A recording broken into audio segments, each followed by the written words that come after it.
ធ្ងន់ក៏ហើយអាមេរិកកាណាដាឆ្លោះគ្នាខណៈត្រាំប្រមានដំឡើងពន្ធដោយសារផ្សែងភ្លើងឆេះព្រៃឆ្លងចូលអាមេរិកនិងគម្រាមដល់ World Cup ទំនាក់ទំនងរវាងអាមេរិកនិងកាណាដាកំពុងឡើងកម្ដៅបន្ទាប់ពីលោកដូណាល់ត្រាំប្រមានថានឹងដំឡើងពន្ធលើកាណាដាដោយសារប្រទេសនេះមិនអាចគ្រប់គ្រងភ្លើងឆេះព្រៃបានបណ្ដាលឲ្យផ្សែងពុលរាលដាលឆ្លងព្រំដែនវាយប្រហារគុណភាពខ្យល់នៅសហរដ្ឋអាមេរិកលោកត្រាំបានហៅស្ថានភាពនេះថាជាការធ្វេសប្រហែសដោយចេតនានិងអះអាងថាអាមេរិកកំពុងខាតបង់ប្រាក់រាប់ពាន់លានដុល្លារ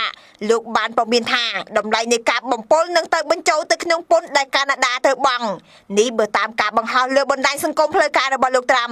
តាមប្រភពពី BBC ចេញផ្សាយថ្ងៃទី18ខែកក្កដាបានឲ្យដឹងថា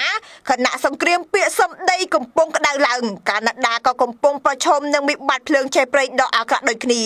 ក៏ត្រឹមថ្ងៃទី18ខែកក្កដាមានភ្លើងឆេះព្រៃសរុប955កន្លែងដែលបានបំផ្លាញផ្ទៃដីជាង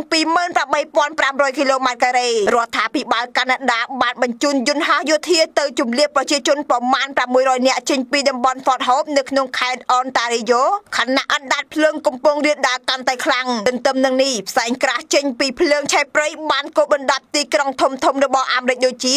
Chicago, New York, Detroit និង Washington ប្រជាជនជាង100លាននាក់កំពុងស្ថិតនៅក្រោមការព្រមានពីគុណភាពខ្យល់គណៈអាជ្ញាធរអំពាវនាវឲ្យស្នាក់នៅក្នុងផ្ទះឬក៏ពាក់ម៉ាស់ការពារ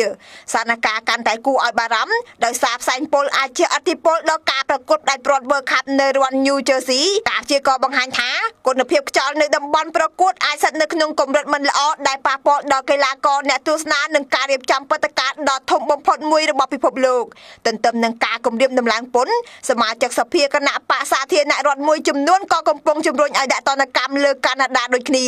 គណៈរដ្ឋបាលលោកត្រាំកំពុងពិចារណាដកខ្លួនចេញពីកិច្ចព្រមព្រៀងពាណិជ្ជកម្មអាមេរិកមិត្តសិទ្ធិកាណាដាហៅកាត់ថា USMCA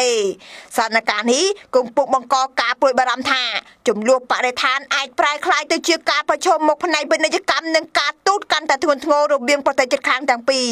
ជាការឆ្លើយតបរដ្ឋាភិបាលកាណាដាបានបញ្ជាក់ថាខ្លួនបានវិនិយោគជិត 8.6 លានដុល្លារចាប់តាំងពីឆ្នាំ2020ដើម្បីការពារព្រៃឈើនិងទប់ស្កាត់ភ្លើងឆេះព្រៃ